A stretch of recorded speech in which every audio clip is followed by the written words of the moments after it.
A man who has exemplified leadership in my life for quite some time. I am originally from Pennsylvania and was privileged to have him representing our state in the United States Senate for 8 years. He was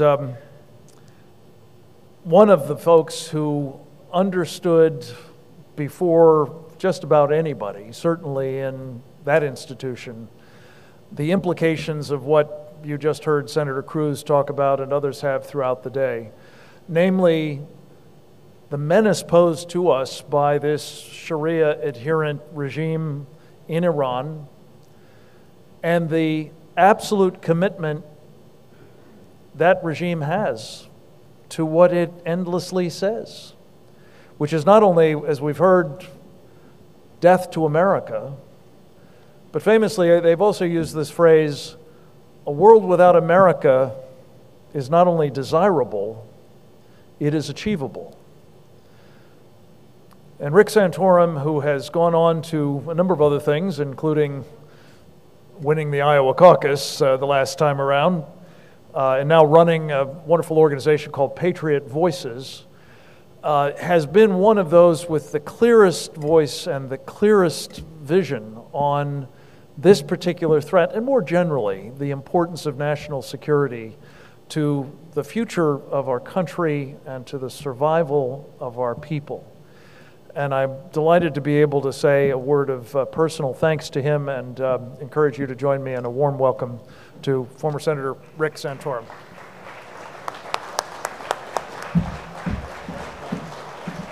Thank you very much. Thank you. Even got the service dog to stand. That's impressive. So thank you.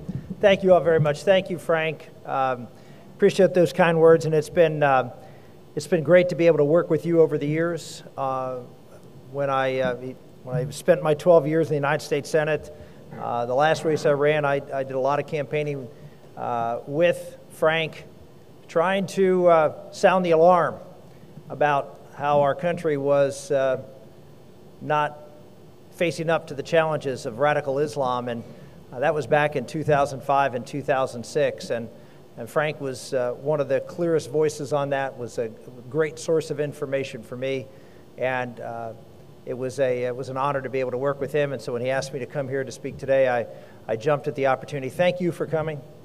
Thank you for being here, and I know I'm the last speaker. It's been told several times, so I'll do my best not to tire you out.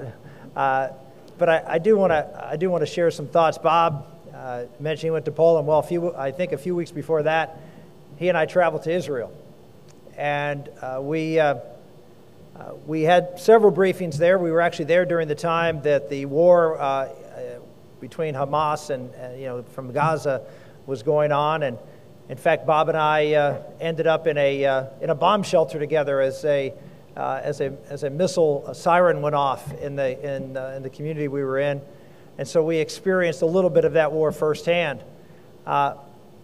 And one of the briefings we had by one of the senior members of one of the senior advisors, I should say, to Prime Minister Netanyahu, pulled us aside, and he was very, very clear with us. He said, America needs to elect a wartime president. America needs to elect a wartime president. He said the condition by the time that January 2017, ladies and gentlemen, it's almost 2 years. 2 years more. I mean, you think of the election being 18 months away, but there's 3 more months after that this president is still going to be in office. So he believes, and many over there, as we talked to, they were concerned, yes, they were concerned about Hamas, but they were much more concerned about Iran, much more focused on what was going on with the nuclear negotiations there. And they're very, very concerned that this president is going to do what we've all seen him now do over the last 7 months, which is concede in order to get a deal. Well, ladies and gentlemen, you have an opportunity to play a huge role. Huge role. Iowa does. I know firsthand Iowa plays a huge role in determining who our next commander-in-chief is. And here's what I would say for you to do, is to look carefully at the vision that these candidates are laying out. Look at what they're worldview is. Look how they're articulating that. How do they see the world? And then secondly, look at the policies that they're advocating to address the issues around the world. What you're going to hear from a lot of people, you probably heard from a lot of people today, you'll hear lots of things about all the problems. You'll hear very little about the solutions to those problems. And it's important, particularly if you're electing a leader, that they not only get the vision right, and that's important because some will not even get that right, but they also have a clear view as to how they're going to address these problems. Why is that important? Because if they just lay out the problems and say we have to do something about them, then when they get elected, you have nothing to hold them to.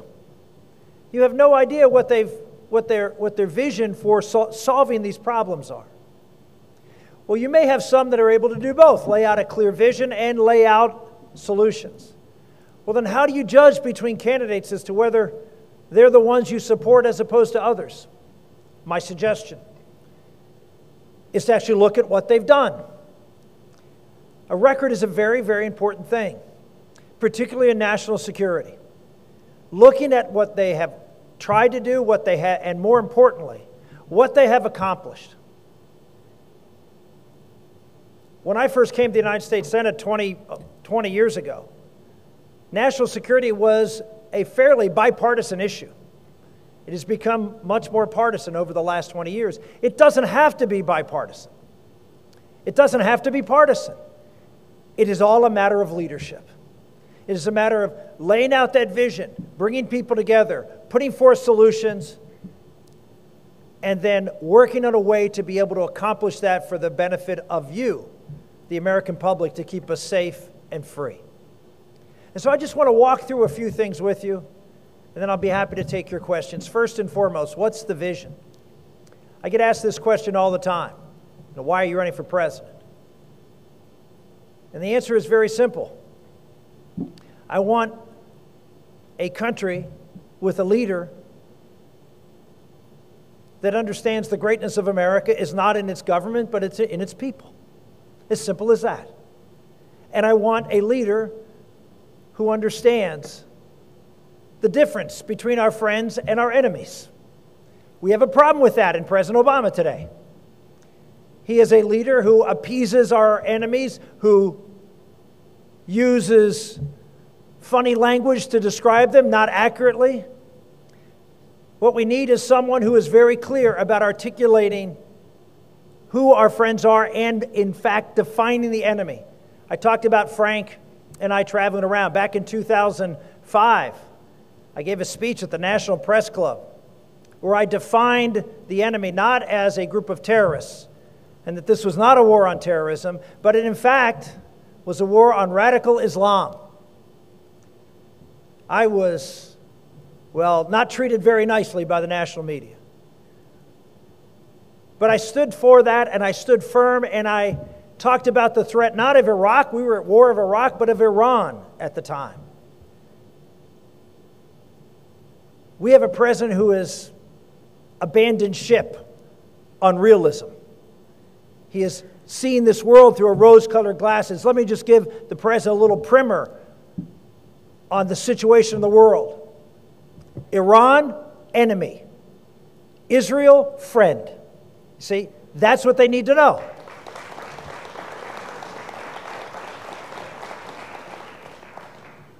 Ladies and gentlemen, that vision of defining the enemy, of detailing the problems that they confront. I was with a former head of the CIA talking to him recently about what keeps him up late at night.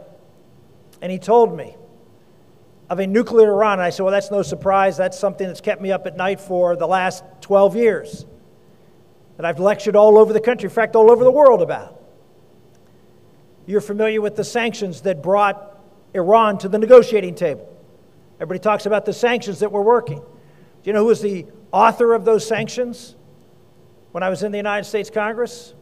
Me. We authored the Iran Freedom Support Act, which not only codified sanctions, put additional sanctions in place on the Iranian nuclear program, but also put funds in place to help the pro-democracy movement in Iran 12 years ago. So when I say to you to look at the vision, look at the policies, and look at the track record. The bottom line is that Iran is still the greatest threat to the world today. A nuclear Iran, as said by this former CIA director, with a weapon that they could deploy in a weather satellite or in a low Earth orbit type of other types of satellites, could explode something over the United States, and I'm sure you've heard talked about an EMP, an electromagnetic pulse over the state of Iowa, could knock us back, well, to the Stone Age. Worse, we don't know how to live in the Stone Age. People in the Stone Age knew how to live in the Stone Age. We don't. These are serious, serious issues. Ladies and gentlemen, Commander-in-Chief is not an entry-level position. There are a lot of really good people, I'm sure, who've come here before you, and those you're going to get an opportunity to see over the next several months. But I would strongly suggest this is the most important issue for the next president, because we are going to be on the precipice of some very, very dangerous times, if not in the midst of them. And we need a leader to go up against a former Secretary of State. Now, you may roll your eyes and cast aside Hillary Clinton as a candidate, but no one will question the fact that she understands and has experience in this area. And when it comes to this particular issue, we better have someone that can stand up and go toe-to-toe because they have experience in this area, not because they were just given a good briefing by some experts. This is an area where experience matters, particularly in these debates. So I would just say to each one of you, follow up on what Bob said. You are, in fact, leaders because you're Iowans, and you're going to lead this country. You're going to lead. You're going to be the first to decide. You're going to be the first out of the box. And there are a lot of, well, an enormous number of people who are going to be vying for your attention. But steal it down, because that's what your job is to do. To make sure they have the right vision. They got it right. Not just now, not just because they're running. They haven't changed their position just because they happen to be in front of you and this is the cause celeb for the day. But look at their record and look at what they've accomplished. What have they gotten done? We passed the Iran Freedom Support Act. You know who my co-sponsor was on that? Barbara Boxer. Now, Barbara Boxer and I fought like, well, I can't even say what we fought like, on a variety of different issues. But here's what I understood. That if I wanted to get this bill passed, and it was controversial because at the time President Bush opposed me, because he wanted to negotiate with Iran, unfortunately, at the time. And so I figured if I was going to get something done, I had to reach across the aisle and get someone who, if I partnered with, they'd say, well, this must be a good bill because if these two are on it, it must cover everything. Because it was about the two ends of the party. How was I able to get it done? Not because Barbara Boxer and I agree on anything. We agree on almost nothing. But you build relationships with people through trust. I built trust, not because I agreed with her, because she knew when I disagreed with her, I did it out of principle, not because I was doing something to try to hurt her personally or anybody else. We talked after those rancorous debates. We were able to be pleasant to each other. Why?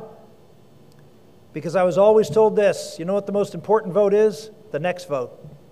And sometimes you may need that person to do something good for this country. That's what leadership's about. That's what's missing in the Oval Office. We have someone who no one trusts, not even his own party, as you saw this week. On the trade bill, they don't trust him. If you want to restore leadership, someone you can trust, someone who's authentic, someone who's transparent, someone who's been clear in vision for years and has a track record to back it up. That, ladies and gentlemen, is my charge to you, to provide that leadership that our country needs in this primary process, so we'll have the leadership we need to keep us free and safe and prosperous.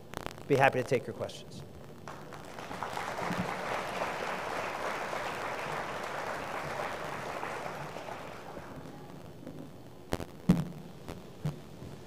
You pick or do I pick? You pick, okay. So Senator Santorum, thank you for being here. My pleasure. We face a multitude of national security threats, our country does. I believe you said that the greatest one is a nuclear Iran. What would be your judgment, what would be your solution to that problem? Let me lay out very clearly from the very beginning, 12 years ago when I saw this as a problem that very few others did. I said we had to be very clear in drawing a line. Not the red lines that the president is fond of drawing. They don't mean anything. But be very clear about our intentions with the Iranians. Work in concert with our allies in the region. By the way, Arab, Israeli, no difference here.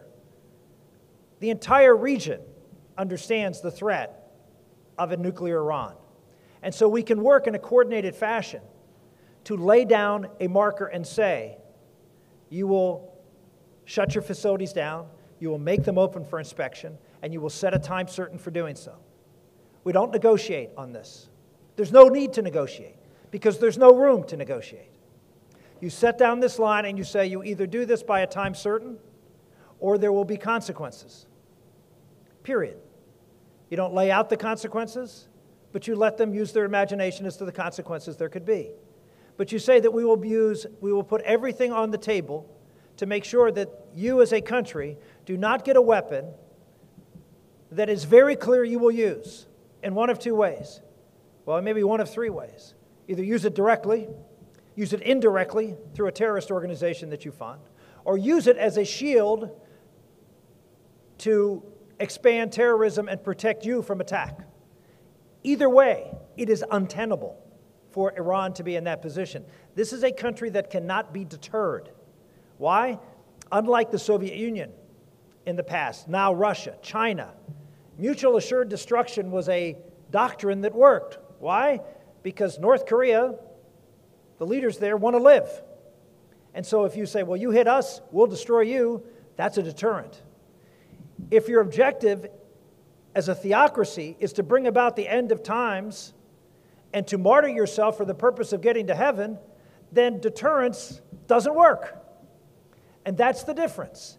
That's why when I was so vigilant about defining who the enemy is and understanding what their rationale is, because if you treat them the same as you treat North Korea, you fundamentally misunderstand their intentions in getting into this fray. And so we're going to be very clear with Iran. Deadlines, expectations, and then, if necessary, and hopefully not, action.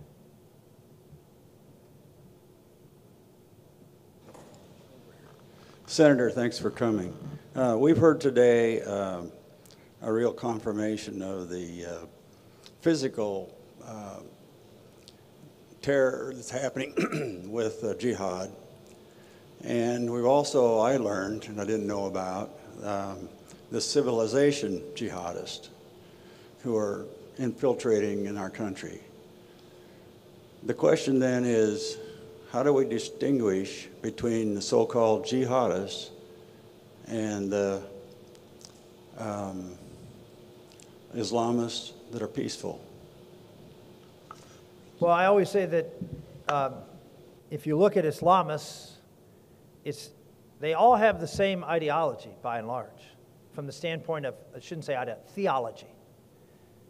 The only difference between the Muslim Brotherhood and ISIS is the measures they will take to impose the same theology. But the theology is basically the same. It's an imposition of Sharia law. It's an understanding that Islam is not just a religion, but it is also a civil governmental structure. And within Islam, they are one and the same. And so the question is, how far will you go to impose that? And how violent you will be to impose that? And so to answer your question, what's the difference between a violent jihadist and a peaceful jihadist is a very tricky one for the United States to deal with internally. Because if you're a peaceful jihadist, then you're someone who is trying to impose your point of view in this country, but you're not going to use violence to do so. We actually permit that in this country. It's called freedom of speech. right? It's called freedom of religion. And so to the extent that people are committed to nonviolence and they want to try to change America and transform America, as some are trying to do right now from the White House, then they have the freedom to do so. When they begin to infuse violence and begin to infuse other types of activities that are anti-government or treasonous in some way, then it's the responsibility of the government to stand forward and understand that religion doesn't shield that, particularly in the case of Islam, because Islam is both a religion and a governing structure. I always say the difference between Islam and the Judeo-Christian viewpoint is that Muhammad ruled. Christ didn't come to rule this world. He came as the king of the next. Muhammad came to be king of this one. And so that's the fundamental difference we have to understand in dealing with Islam, because it is different than in dealing with Christianity and Judaism. Yes, sir. Thank you, Senator. If, God forbid, Hillary Clinton win this next election, can freedom and America as we know it survive? I'm the son of an immigrant, and I grew up in a family that just was very proud to be American and has great hope for our country. I look at what the son of an immigrant's been able to accomplish, and I know that this country is still a great country. We have suffered under horrible leadership. And and Bob talked about this earlier, we can blame the leadership, but we put that leadership in place. And you can say, well, I didn't vote for him. Well, that doesn't work. It doesn't work. I always remember one of my favorite quotes from a man by the name of G.K. Chesterton. And he was asked by a London tabloid back at the turn of the last century. He was a very prolific writer about conservative moral principles and was decrying what was going on in the elites within London after Victorian England. And so one of these liberal tabloids asked him to write an article entitled, "What's Wrong with the World?" making fun of him because that's what, in their mind, he was always talking about what's wrong. And so he said, okay, I'll do it. And the next day he submitted the article to this London tabloid, and it said the following: "What's wrong with the world? I am. Respectfully submitted, G.K. Chesterton." People ask me all the time, why are you doing this? Because I'm a first-generation American who's looking at a country that is not going in the right direction for freedom, liberty, opportunity, faith, all the things that make America the most special country in the history of the world. And whether I like it or not, it's happening under our watch. And I'll be darned if I'm going to sit on the sideline and let it happen. And that's my charge. That's what Bob said to you. That's what my charge is. Look, what's wrong with the world?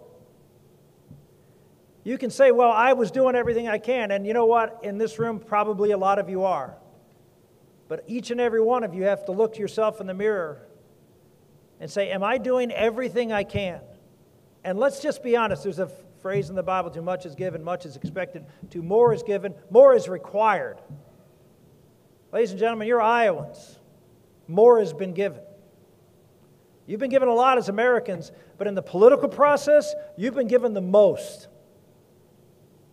And more is required of you. So if you walk out here and say, oh, it's nice seeing all these people, and no, I learned a lot more, and just go back about your business, then do not come back here 4 years from now and complain that we have bad leadership, that we put up the wrong candidate, and that we didn't win the election, and America's in worse shape than it was 4 years ago. Don't do that. Ronald Reagan gave a very famous speech called A Time to Choose, and in it he finished his speech by saying, freedom is never more than one generation away from extinction. And he said, I don't want to have to be in my sunset years sitting with my grandson describing to him an America that once was free. You think that can't happen? Ronald Reagan said it could happen. History says it does happen. And the question is, are we going to be better than that in America? And my answer is, you're darn right we're going to be better than that as Americans.